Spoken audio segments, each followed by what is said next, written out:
Give you all a minute and we're going to be pretty strict with that. So if you're ready, Sonny, in your own time.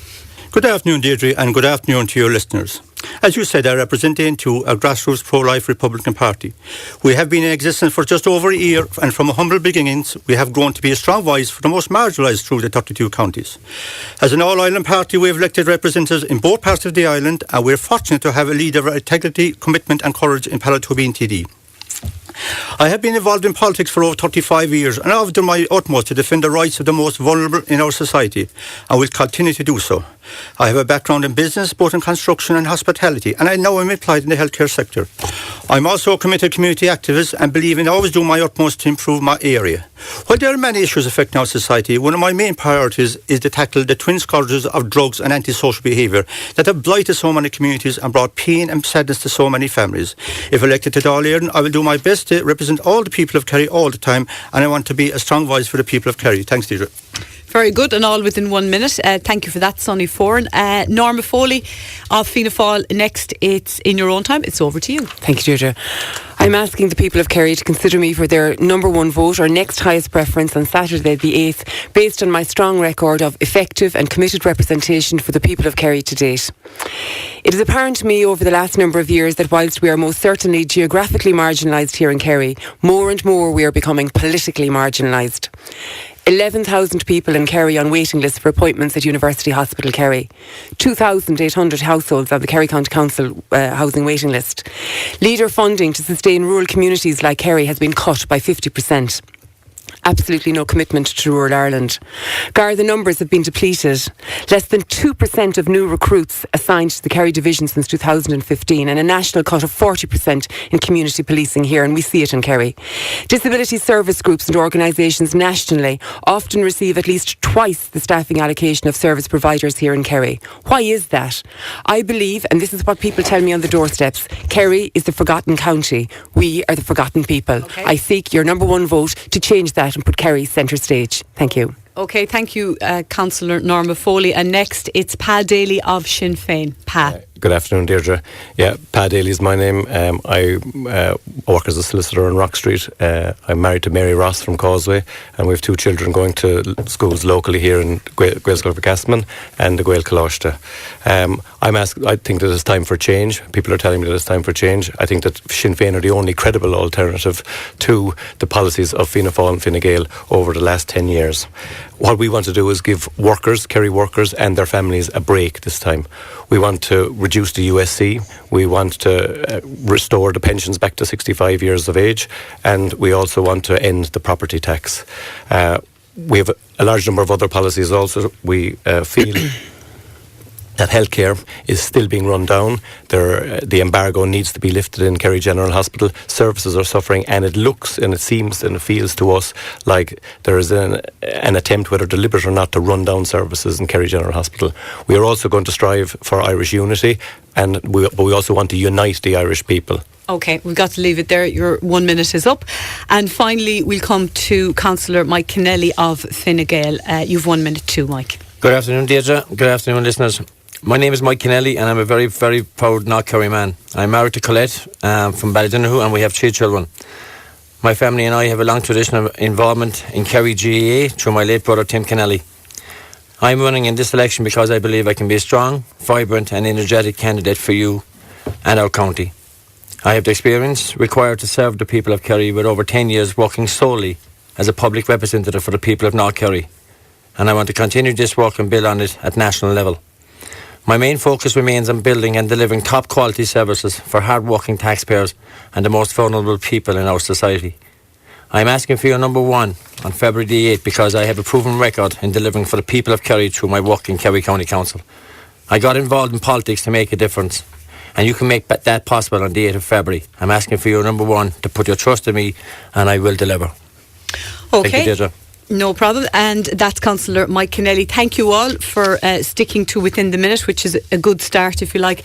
Now, I'm going to come to you all individually and just put some questions to you that are particularly about yourself or about your party. Norma Foley, I'm going to start with you. You're talking there a lot about hospital waiting lists, but ultimately, Norma, you're asking people to vote for the party that everyone believes bankrupted the country, saw our banks having to be bailed out, led to years of austerity. Can you understand why, whatever people think of you personally, they might be very slow to vote for Fianna Fáil? Look, Deirdre, I appreciate what you're saying, but I think people are mature enough to look at things in the round. And certainly Fianna Fáil have got things wrong, and Fianna Fáil must acknowledge that, and Fianna Fáil puts their hand up for that. But Fianna Fáil in their time got many things right. The party of free education, the party that ensured everybody would have a sense of opportunity and a new beginning. I think equally, even in terms of health, and you specifically mentioned health, cardiac care strived and improved, cancer care improved dramatically under Fianna Fáil leadership, and equally so we have many other initiatives, smoking ban and lots of other things. So I could go on, but I'm asking people to look at the here and now. I'm asking people to look at the leadership that has been shown by Fianna Fáil in these last number of years.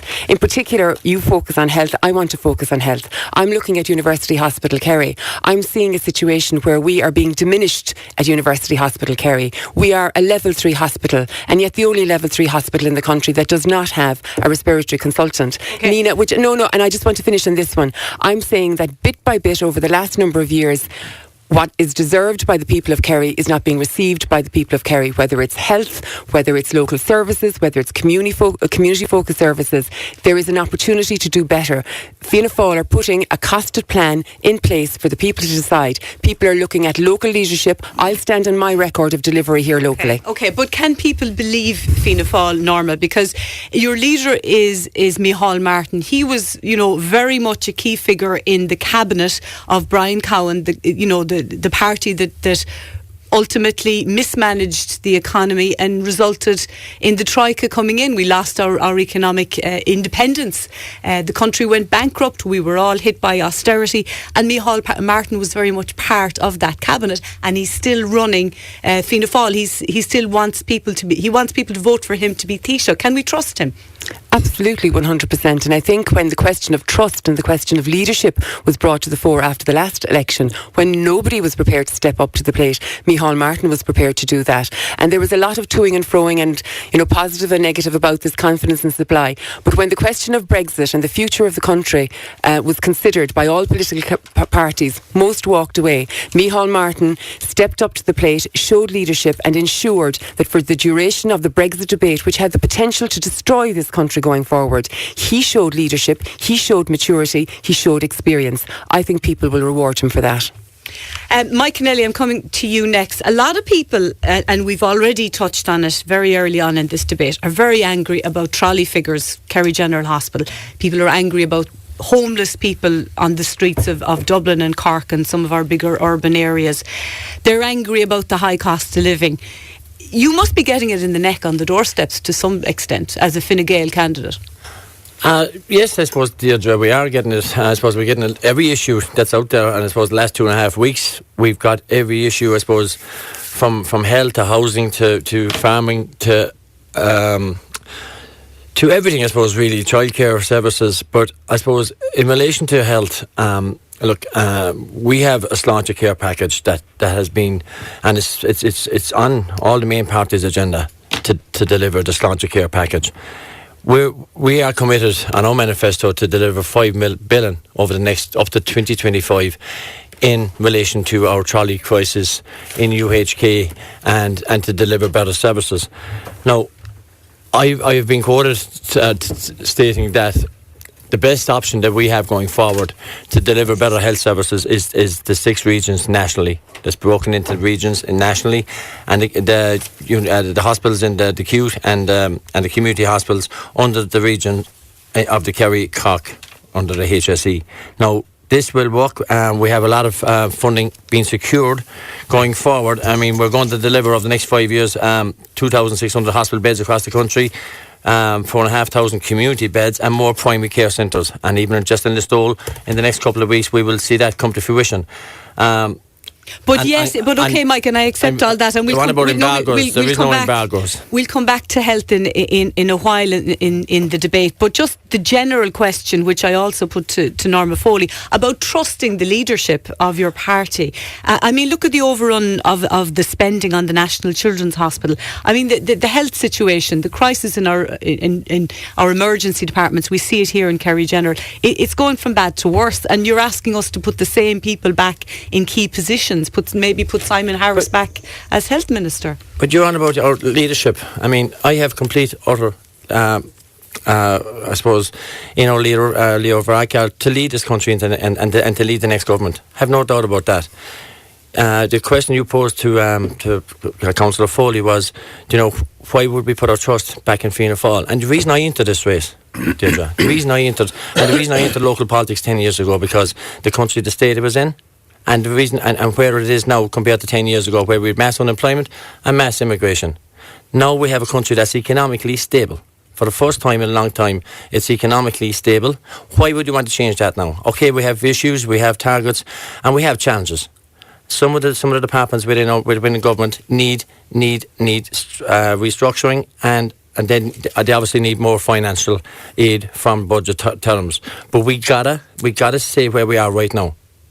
And we're on about leadership, and you're on about securing the economic future viability of this country. We are in safe hands, and we are in safe hands with Fine Gael, and have no bones about that, because the reason I entered this race was not to give the country back to the people who made where we're after coming from in the last 10 years. It's as simple as that, Deirdre. We've come a long way. We have seen the grassroots flourish. It's just, it's not flourishing in some of the departments, and obviously health is a massive, massive vulnerable situation that anyone can find themselves on a trolley in A&E after being admitted. So, but how do we know things are going to be different if we put the same people back into government? Well, yeah, but as I say, in connection with the health services, I mean, we have, as I say, this logic here. We're putting 5 billion over the next 5 years up to 2025 to make it better. It's got to be better. It's got to get better. It's as simple as that. Next, we're going to come to Sonny Foran of Aobtú. Sonny, you mentioned when you set out your stall at the start that you're 35 years in politics. Can you tell us a little bit more about that? Well, firstly, I just want to comment here, the bigger picture. I was watching the debate last night, and the proposals and policies put up by all the candidates, the leaders, minus one obviously with Para Turbine, was actually the same proposals and policies 5 years ago and 5 years previously. And, I suppose maybe a damning thing, one thing I would say is that in the last by-elections, 75%, which is 3/4 of the population, never voted. So that's a damning indictment on modern day politics. What I would like to see going forward is that the 158 TDs look after the country, get together as a pact. To join together for the good of the country, not to be here discussing, not seeing what the shambles we seen last night, get personal gains. And maybe the 5 Kerry TDs, and I hope to be one of them, to get together and look after Kerry, because this is a financial and political black hole.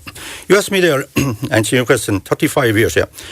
I was always interested. My DNA was in republicanism. My grandmother was in the Civil War, doing the famous Black and Tans, which we unfortunately never got to celebrate. But and I suppose we were in Sinn Féin with and that's a tongue-in-cheek about the Black and Tans, by the way. But I was in Sinn Féin for 30 years, and great people, I suppose, maybe some of the best people I met in politics were in Sinn Féin and are still in Sinn Féin. But when I talk about Sinn Féin, I'm talking about the grassroots of Sinn Féin. And when I talk about Aobtú as a new party going forward, I'm talking about grassroots, to build from the grassroots up and listen to the grassroots going forward.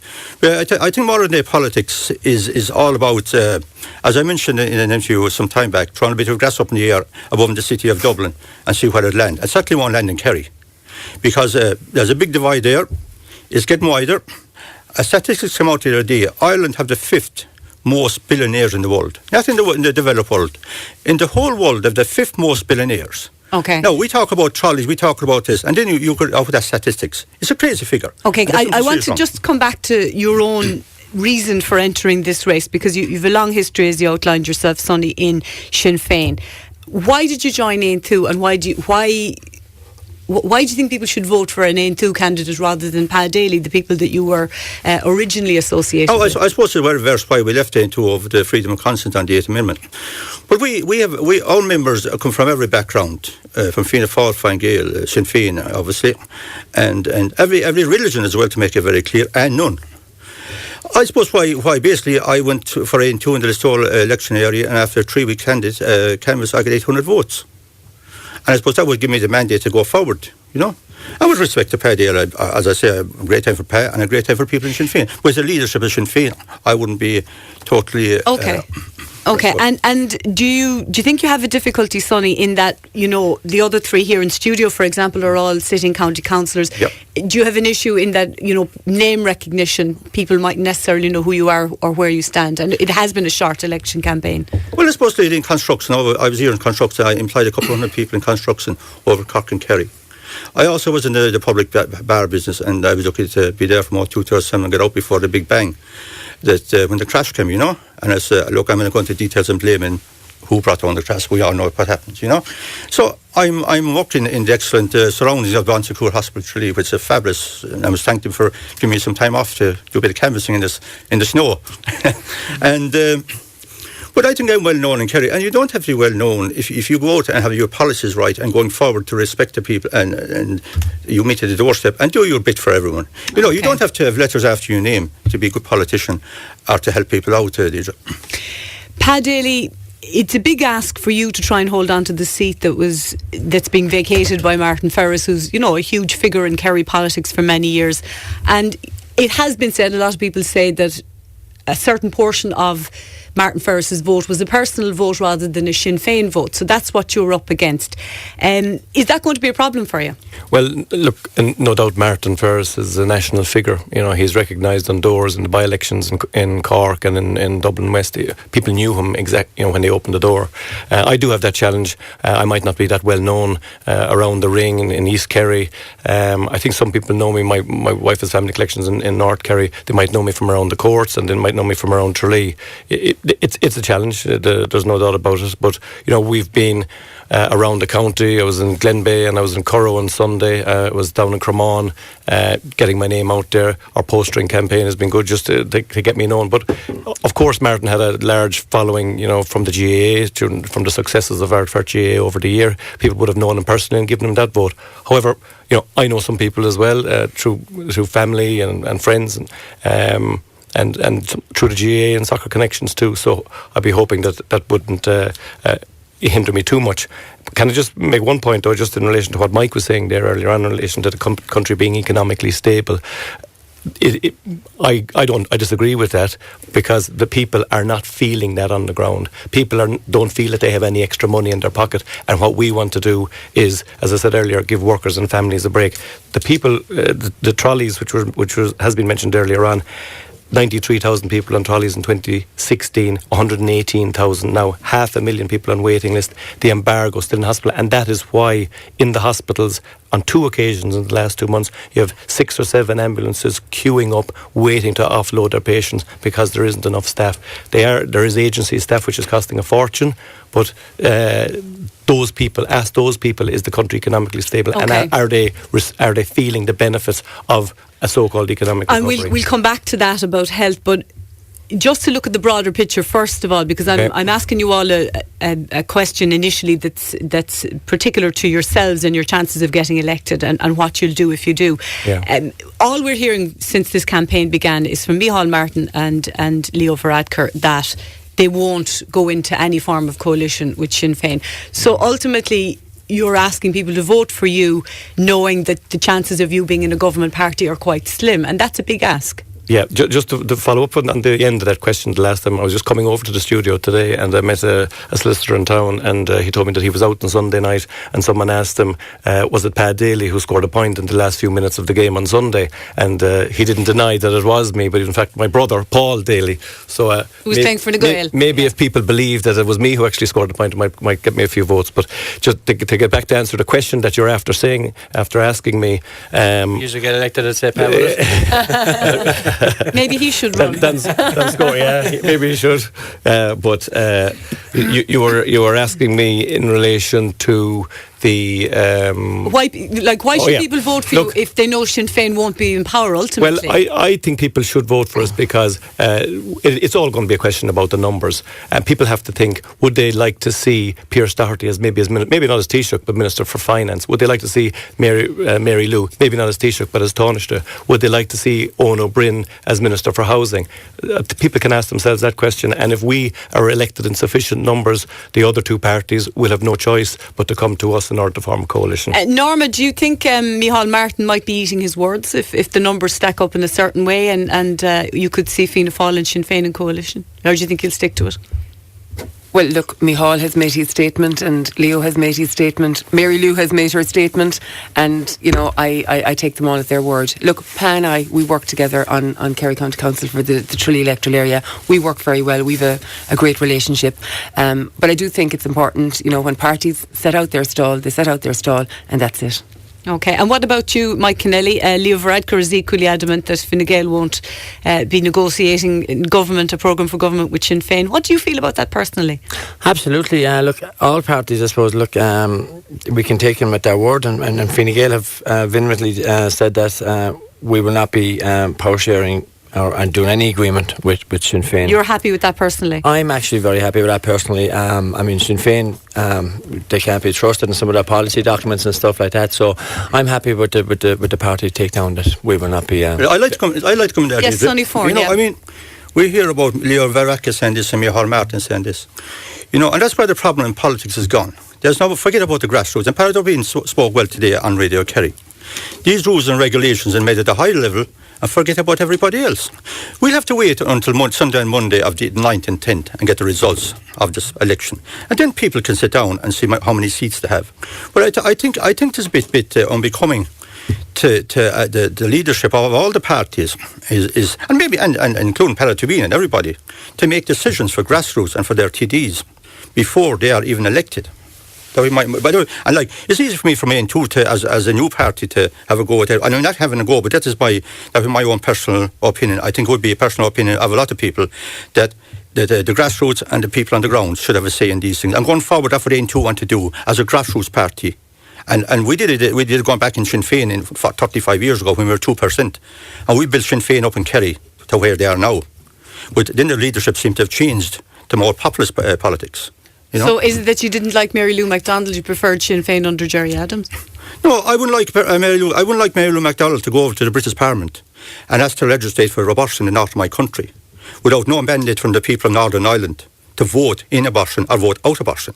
Now, we're 100 years getting away from, we want our self-determination for 100 years and to bring in our other legislation of what we can do, like my grandmother and my granduncles. And this woman, who was a Fianna Fáil background, asked the British to legislate in Northern Ireland for abortion. And that was my problem with her. Okay? Could I just come in there, Deirdre? Yeah. Just in relation to your question there as well. As Norma said, on Tralee MD, we have worked together. There was various proposals coming over the year, which might have been proposed by maybe myself to set aside houses for returning Irish immigrants. And Norma Foley and her party and Fine Gael backed that. I sat on the Tralee 800 committee with Pat McCarthy, Councillor Fine Gael. I sat with under Niall Kelleher in the LCDC and Norma Moriarty also on that, and Niall Kelleher in the JPC. So we do work together. A friend of mine who passed away recently was a staunch Fine Gaeler, and he used to always describe Fine Gael as a broad church. Similarly, Fine Gael or Fianna Fáil are broad church. Some of them will maybe not be opposed to it. Others would be in favour of going into government with Fine Gael or with Sinn Féin on both parties. Okay. And I think the numbers will dictate what's going to happen. Absolutely. Now, let's come to some of the questions from the listeners. And Norma Foley, I'll put this one to you. A listener says, what will all of you do to get your party to bring more work to Kerry? Yeah, I think that has to be a priority. For example, Fianna Fáil are very keen on setting up, for example, the IDA model, I don't believe has worked for us here in Kerry. I don't believe we've been on their agenda.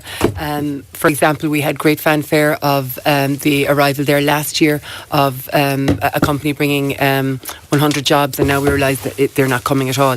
So specifically, Fianna Fáil is setting up a unit that would look to rural Ireland and would have a mandate to source employment and to generate employment within rural Ireland. I think the focus of IDA as it stands is very urban centred, so we're looking at moving towards a rural as well as the urban centre, but the rural focused employment centres.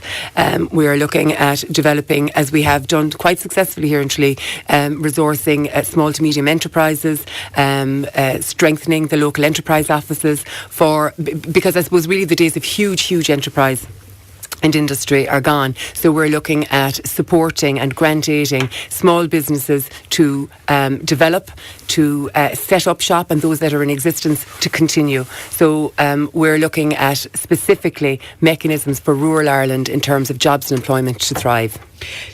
Mike Kennelly, what would you do to bring more work to Kerry? Because I mean, you mentioned North Kerry there, that's your strong voting base, but I'm hearing over and over again over the last number of years, you know, they're talking about the recovery, but a lot of people will tell you the Celtic Tiger never really hit down here in parts of rural Kerry anyway in the first place. So what would you do about that? It didn't. No, the Celtic Tiger never hit the North Kerry area anyway, Deirdre, but I suppose we had to keep and sustain what we have in terms of job creation in the Listowel area, in the North Kerry in particular.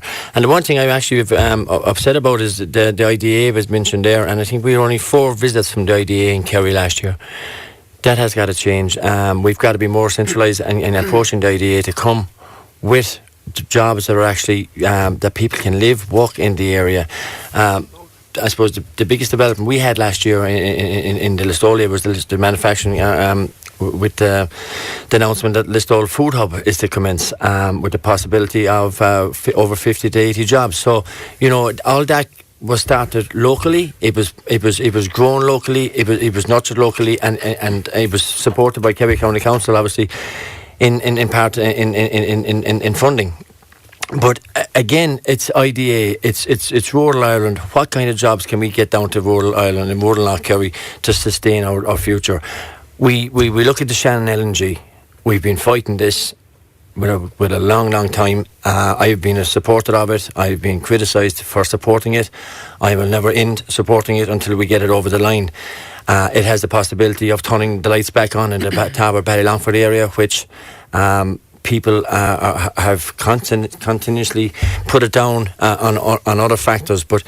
And you've no concerns about fracked gas? Well, there is concerns there, look, but I mean, there's got to be a just timing on this.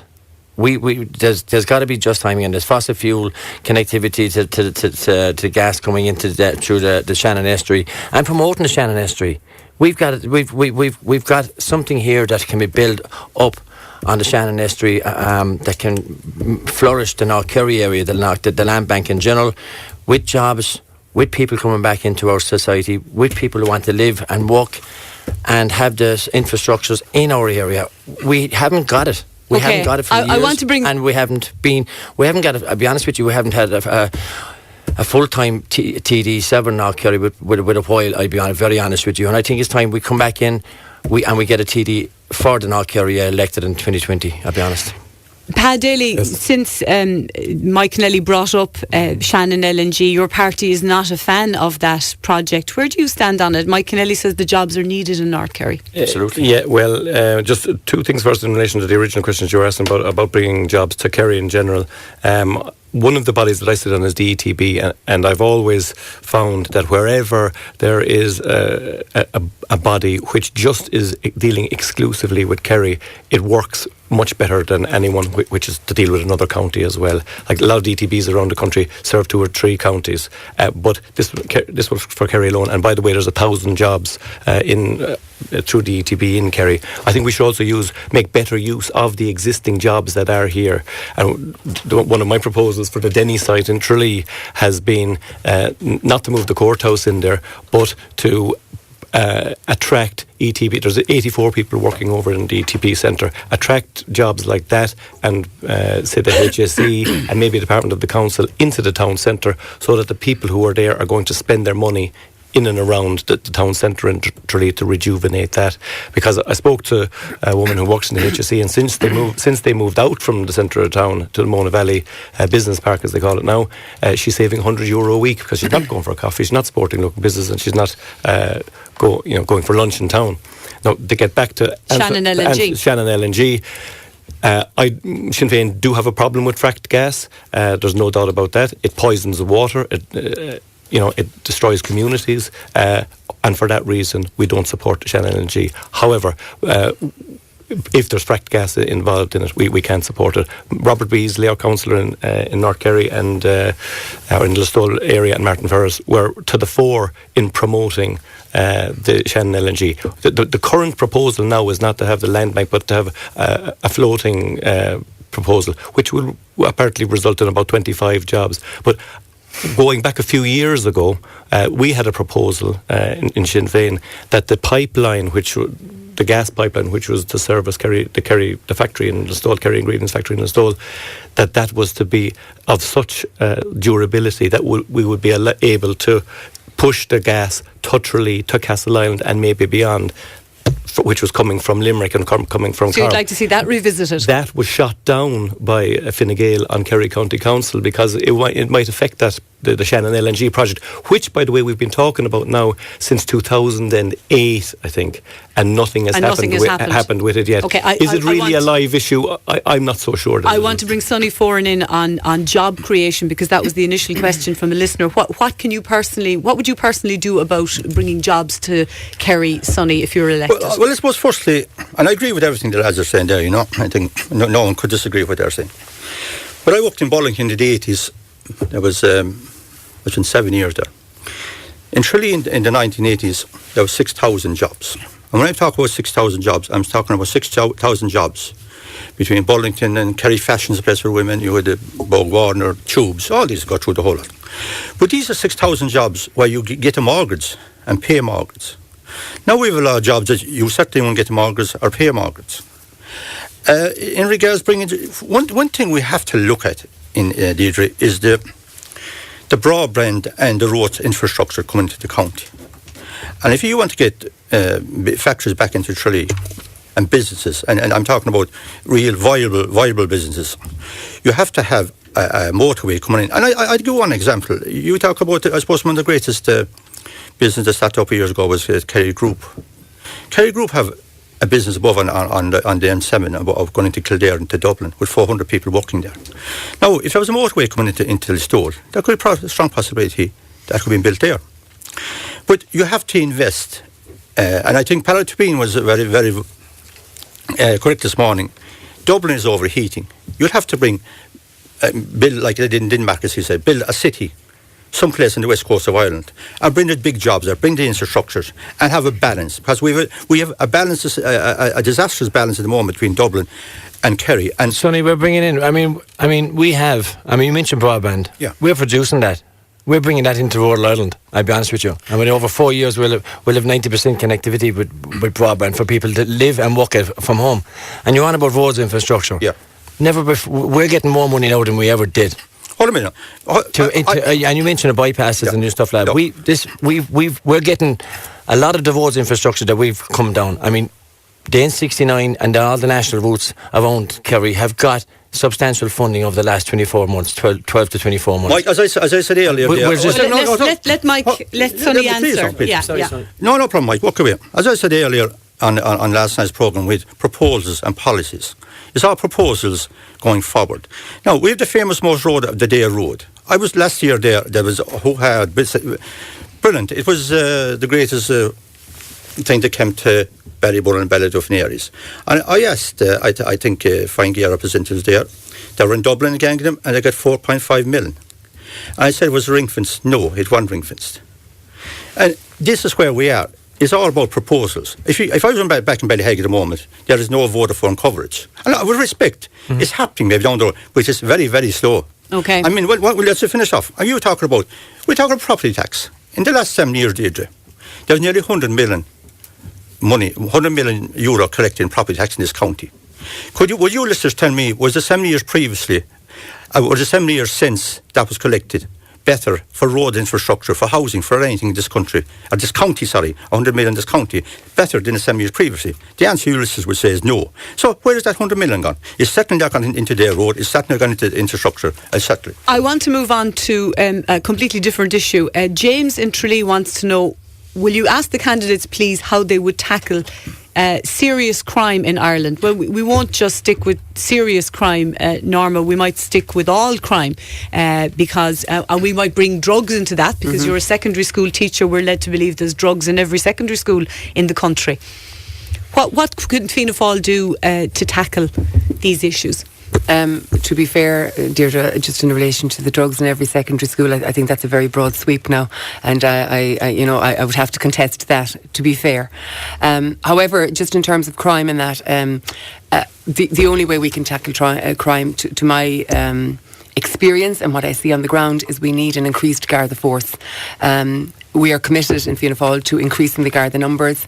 I think the greatest success story within An Garda Síochána has been the Community Guard Service, a 40% cut in that of late. But the guard on the ground that knows his people, the guard that is visible on the ground, is a huge, huge resource within the community, and it worked spectacularly well in the past. It worked very well up to recently. So from a community point of view, I would like to see more Gardaí on the ground in relation to that. In relation to the drugs situation, it's slightly different. Two things. The guard on the ground has an opportunity, maybe to the young person who is dabbling initially, to direct them in a different way, and likewise I think maybe supports within schools or supports in the broader community. But the cartels, the big business, and we've seen the most horrific of crimes being committed recently and the most, I suppose, heinous acts against humanity, really, in terms of how people have been treated. The only way to do that is to increase resources into the drug squad, to increase resources into, I suppose, how Gardaí can actually tackle crime that's specifically of a drug nature. The fraud squad, the murder squad, all resources going in there. And also, when people are convicted, if you get your sentence, you complete your sentence. I think we've had in the last while a thoroughfare in and out of prisons and all of that. I think a sentence must mean a sentence. I think we have to be much, much stronger on crime, and we must have a zero tolerance in relation to particular crimes. Pa Daly, do you think maybe it's time we looked at the idea of legalising drugs? Because, are we not just playing into the hands of these organised drugs gangs and these organised criminal gangs by allowing them to operate, giving them a raison d'etre, if you like? Yeah, I've heard that argument, but just coming back to the crime in general, and I'll answer your question in a second. Fianna Fáil and Fine Gael closed 139 Garda stations, and to tie in the last question with this one, 111 out of 500 odd Garda stations still have no broadband, and the broadband strategy, I think, can commonly be accepted, has been a disaster, that they gave all the good populous areas to some companies, and the state have in effect have to pick up the tab for the rest of it. I was in court recently in Killarney Courthouse, and I couldn't get over the amount of people who were in court for possession of cocaine.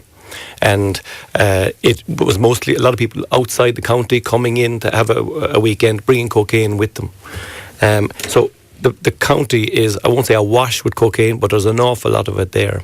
And every time, as the superintendent up in Drogheda said last week, every time that a young fella or a young one purchases cocaine, they are contributing to what happened in Drogheda last week. So how do you tackle it? So there's an element of responsibility there. I spoke to someone in my office who's in college, and I asked him how many people in his class would be taking cocaine, and he said that he thought that about 2 or 3 hadn't taken it.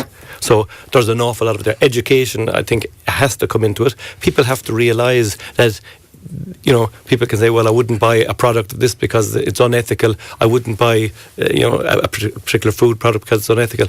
Yet they could go out and buy some cocaine, which is contributing to people being murdered in this country. So okay, but what should be done about it? Education is necessary. There are legislation had been brought in the past, 10-year minimum sentences, a lot of that kind of doesn't work. But in the prisons, they're very slow to let you out on 2 or 3 crimes. One is domestic violence. You won't get out early. You won't get temporary release on that. And another one is drugs. But once you get the sentence, you don't get out. I mean, you don't get out after a few months if you get a couple of years sentence. So what about Norma's suggestion that what we need is more policing? Do you agree with that? Well, we do need more. In this county, we need more policing. The rural courthouses, a lot, since I started working in Kerry 15 years ago, half of them have closed. And I could list out about 10 courthouses that have closed. 139 Garda stations closed throughout the country. So the presence of the rural policeman who knows everybody, and there is cocaine in particular in every village in the whole of Kerry. So let's bring Mike Kennelly in on that. Mike, for your Listowel is your base. I presume Listowel is no different than any other town. What would you do about drugs problems in your own home patch? Yeah, just what Norma said there. Look, it's a broad sweep in saying that drugs are freely available in all schools. I wouldn't categorise it like that. The drugs and the policing in our areas and towns has to be addressed. And I'd love to hear what Sinn Féin's manifesto is on policing. I'll be honest, and on Fianna Falls, because basically where we were in 2010, we didn't have a Garda college to train our Gardaí to enforce anything. And then it opened up in 2014, where we have, and ever since, and last year we have 700 new Gardaí, and it's all about frontline Gardaí. We need more. We've been promised 1,000 new frontline Gardaí, and if anyone was on the JPC, which I am, the Joint Policing Committee, we're bringing proposals to Drew Harris, the Commissioner, to help him, and obviously to help communities, towns, villages, because there is a drug epidemic in this county. Unfortunately, we've seen a lot of the criminality that has gone on over the last number of weeks, and it is gone out of all proportion. So what would you do about it? That's exactly what I'm coming to. We have 700 Gardaí actually just came out of recruited last year. We have another 700, and over the next 5 years, we have 3,500 more Gardaí. And that's in our manifesto. But it is because 2% of them are coming to Kerry. And obviously, 2% of them are coming and one to thing Kerry. at the CCTV, and I bought this at the JPC. The CCTV should be, and I've asked for this, and hopefully we can get this over the line. Should be in every village. Well, we see antisocial behaviour every night, and anyone that has children going 18, 19, 20 going out now on weekends, it's actually terrifying moment until you hear the key being turned on that door, because anyone now can be a victim, because it's a drug epidemic. It's not drink fueled aggression now. This is a different animal that has hit our towns and our villages, and everyone, the most innocent kid on the street can be a victim, and we've seen this. The young boy that's been buried yesterday, his name eludes me now, but this was a victim of drug-fueled society. Okay. And an extra Gardaí, and it's pointless, extra Gardaí will clean this up. There's no point in it. And community policing will clean it up. I know Sonny Foran wants to come in on this, but we do have to take one final ad break before we come into the last section of the debate. Sonny Foran, before we leave law and order and crime, I know that's a big issue for you. What do you want to say about it, and what would you do to tackle it? Well, quickly, 40 years ago, these famous convicted criminals, the Duns and Tony Féin, were brought into North City in Dublin. And little did we know then that it would travel to every village and town in the country. And we can't blame them, we can blame the guards, but it is what it is, you know. In the last 30 years, I've been at the forefront of antisocial behaviour and drugs. I've approached drug dealers, I've approached individuals taking drugs, and what could happen to them if they continue. And unfortunately, we've seen the case that the lads mentioned in a body bag in Dublin the other day. This is where we are, you know. And we all agree in this. It's a cancer in our society. And I would say one thing, and I think we would all agree. I would like to see, you ask going forward, I would like to see introduced to the schools, maybe the primary schools even, a drug advisory programme. Even to 5 and 6 and 7 year olds. I might be a bit off the rail, but I think we've got to advise children 5, 6 and 7 of the danger of taking drugs. And it's for them when they're a child or grandchild that age.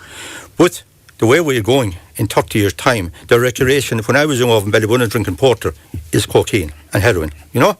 And it is what it is. It will be what it will be. Okay. Deirdre, can I just make a very quick point on that? And I know Sonny wasn't intending this. I don't think for a minute that there was anything around this table that was suggesting that we were blaming the guards in relation to this.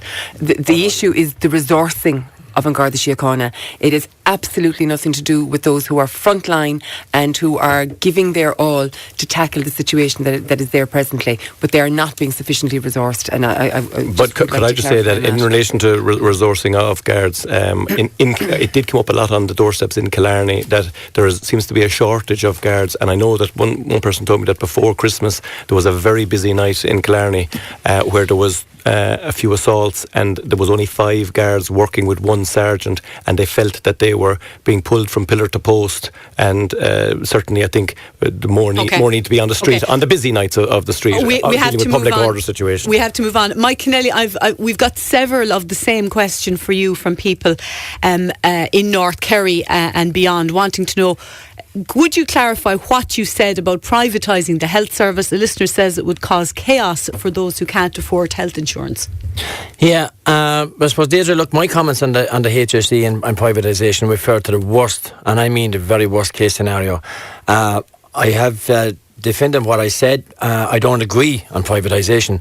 Basically, what I meant was that we need more funding to solve out our HSE trolley crisis.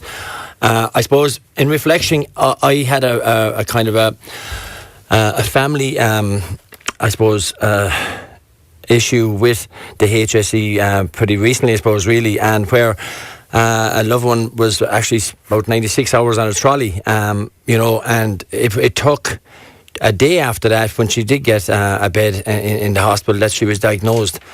And I suppose the temper that was in me, to say that the only thing to do was privatisation was wrong. I didn't mean that. I don't ever want to see privatisation at a 2-tier health system in this country. But we've got to get the HSE problems right. There is issues out there, and like I've stated, we can only get that right with the 6 regions now and the region that we are in, the Kerry Cork Acute Community Hospital Care, and going forward, yes, we are putting more money into it. The Sláinte Care, and I've said this already, the Sláinte Care has been approved by all political parties, and we got to make it work, because as Councillor Foley said 3 weeks ago, it's got to work, and we are investing. There is a big investment. There's a $5 billion up to 2025. That's the investment we need. A listener gets in touch and says it's the same old story, lot of waffle and spin. There's been no mention of carers and all the work they put in 24/7. They've been neglected every year, and the same old faces every time in charge. It's all Dublin and no plan for rural Ireland. Norma Foley, has the issue of carers come up on the doorsteps? Because it's certainly coming up again and again here in Radio Kerry. People are ringing in. There seems to be very little support out there for people who are caring. Absolutely. I would have to. It is an issue that is coming up a lot, and I think it's quite illogical, the approach that's there at the minute. Carers are ensuring that people who are in need of support are actually staying at home, and that they can be minded and cared for and looked after in home. And the carer sector, the disability sector, because they are so busy doing what they have to do, I think they have become a very easy target for cuts and cuts and cuts.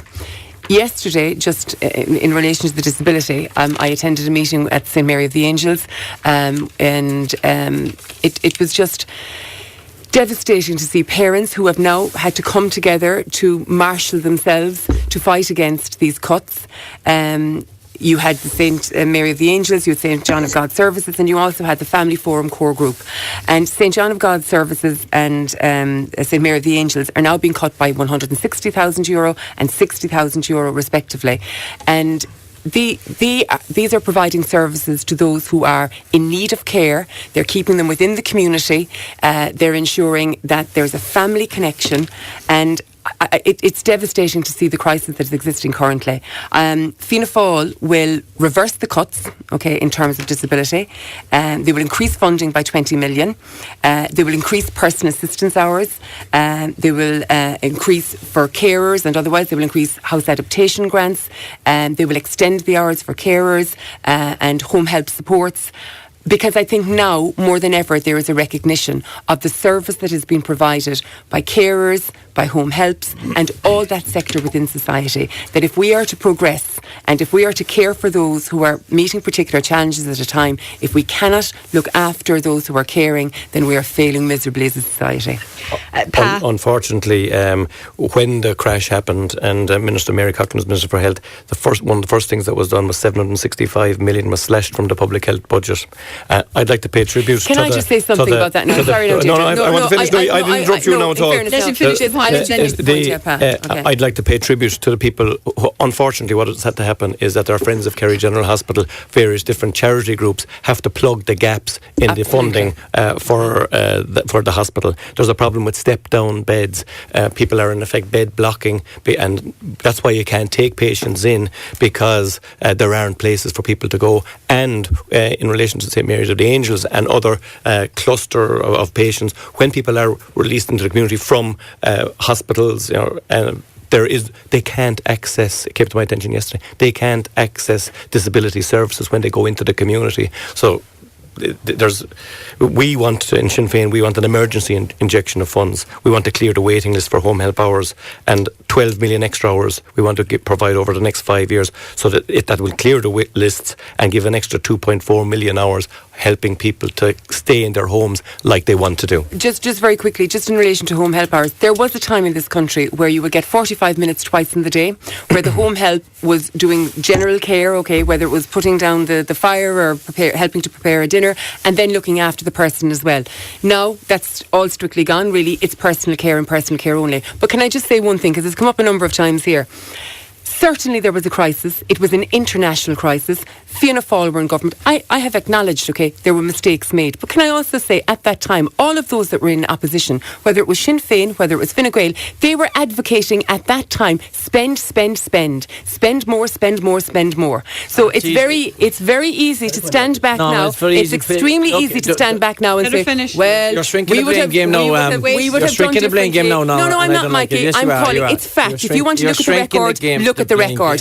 Fact is fact. It was a spend mentality, and you didn't help it either in Fine Gael or Sinn Féin or Labour or any of them. I'll bring you in. So busy bailing out the banks, you see, and the bondholders. Mike Kennelly, you want to respond to those points? Yeah, look, I mean, the history of this country is we were actually on our knees.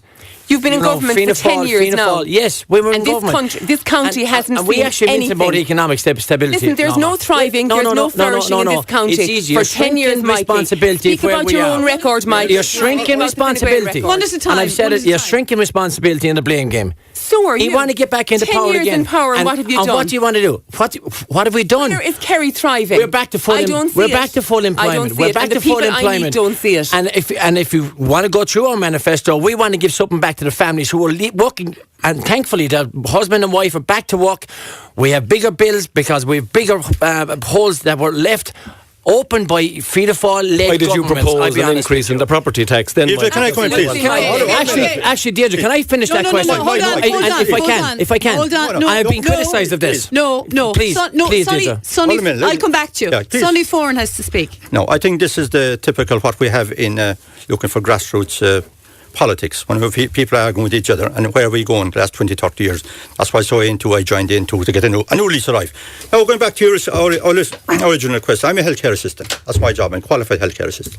I work in Fine Gael Hospital, brilliant place to work.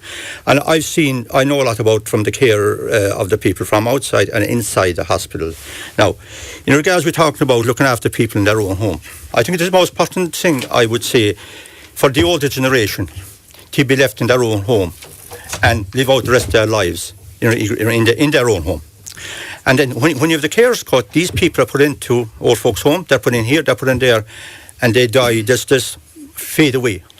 So I think, as we always, and I agree with a lot is said, unfortunately, the cuts will always come on the most vulnerable in society. And we've seen there now with Mayor of the Angels and the 220,000 that was cut. I think Jack Fitzpatrick, who I know Jack is a brilliant individual, and he's spoken it. These are the most vulnerable in our society. And one thing, I left the lads argue away there for a minute, but just to make one more comment. Brendan Griffin came out, and he said he was appalled by the cuts of the 220,000. And he said he'd be looking to appeal it. Okay? And to bring back the 220,000. Now, if Brendan wants to reverse those cuts, I would like him to do it before the election. not after the election. And if he don't do it by before the election, I would lose credibility in him. All right. Well, listen, I want to come to a completely different issue because we're nearly out of time, but this is an important issue as well, and it's from Michael Reedy. He wants to know the panel's view on the number of immigrants coming into the country. No, we're moving on. Should the numbers be tightened up and restricted? Pa Daly. Well, you'd really want to, what exactly is he talking about? I mean, we can't. Are we to stop people from the UK coming in? We can't stop people from the European community coming in. I'm not exactly sure what he means by that. Well, I'm assuming, I'm taking it from, he means perhaps asylum seekers. He means people from non-EU countries who are coming here to make a new life for themselves. Okay, well, look, in the last, since 2014, when I was first elected on Kerry County Council, into Tralee, you're talking about refugees, there was 5 Syrian families came in on a programme which was funded by the UN. 3 of them, if anyone's interested, and I'm not sure it makes any difference, 3 of them were Christian. They came from Homs and they came from around Damascus. There was children dying on a beach, and to say, if anyone is opposed to that coming in, well, I distance myself from them. Mike Kennelly, where do you stand on that? Absolutely. I mean, you can't be opposed to any of that. We've seen the conflict, the torn the countries that these people are actually coming from, and for anyone to be opposed to any refugees to into our county and to be looked after by our own people, then I'm completely opposed to that. Norma? I think we have to have a long memory rather than a short memory, and remember our own situation where our people had to take flight in famine times and other times, economic times, and we spread ourselves across the world, and I think we have to keep that in mind at all times. Yeah, I would agree with the lads, and I suppose with immigration, but I would like to see more infrastructure put in when they're coming to the country, that they don't end up in park benches or in the streets, that they are looked after and they are put into respectable housing. Well, I would agree with that. Okay. Well, look, unfortunately we're out of time. Can I get in about my little piece before you finish, Deirdre? What about what? I mean, you want to hear all the crime, the Sinn Féin's crime me there of the local property tax, I'll be honest with you. Right? Are you on about jobs? And we had 2 tourism projects. They came before Kerry County Council did budget time last year, 2019. We had two projects that we had to get over the line. We had the Listowel Greenway and we did Tralee to Féin Greenway. It was in jeopardy. We made a tough decision, and I'm not afraid to make any tough decision around any table. We made a decision that day to increase the property tax by 10%, a one-off increase, Deirdre. Well, no, because it was increased. Can I finish? It was increased 2 years ago. Councillor Foley and Councillor Foley and Councillor and Daly voted against it. Can I just finish? Where is the 100 million? On that day, we secured 1.2 million to get these 2 projects over the line. North Kerry has been ravished with any form of tourism infrastructure in North Kerry to bring it alive. And there we were putting one in Tralee, with these 2 people voting against it, and the one in Listowel. Now, councillors from all over Kerry supported that proposal. They supported it. On top of that, Deirdre, with that 10% increase, and every day of a councillor's business, it's enforcement. We have 5 new enforcement officers with that increase. No, there was other ways of getting that money. No, if they want to put tourism in jeopardy, I'll give you an example. There's an empty vacant property in the centre of Tralee town, which has been vacant for the last 10 years nearly. We proposed that there's other ways of getting the funding rather than levelling it on the people who are working and paying mortgages and paying USC. That was to levy a rate so that the owners of that business, who are a thriving business based in Dublin, they pay their rates every year in the region of about 60,000. They get a cheque back the following week. Okay. And they're allowed to leave it vacant, diminishing the businesses around that. Not prioritise putting the burden on the ordinary families. Sorry, I just want to say, the entire principle of the property tax is wrong. I used my casting vote to ensure, when I was Mayor of Kerry, that the property tax would not increase. There's ways and means. Councillors have already given allocations for the Greenway. The councillors, we wouldn't have the Greenway if it wasn't for the Tralee Municipal District. All right, okay. We really have I want to know what the 100 million property tax is gone. Okay. You tell me what the 100 million property tax is gone the last 7 years. No one can. Ladies and gentlemen, I'm sorry, we have to leave it there. Thanks to all of you for coming into studio this afternoon.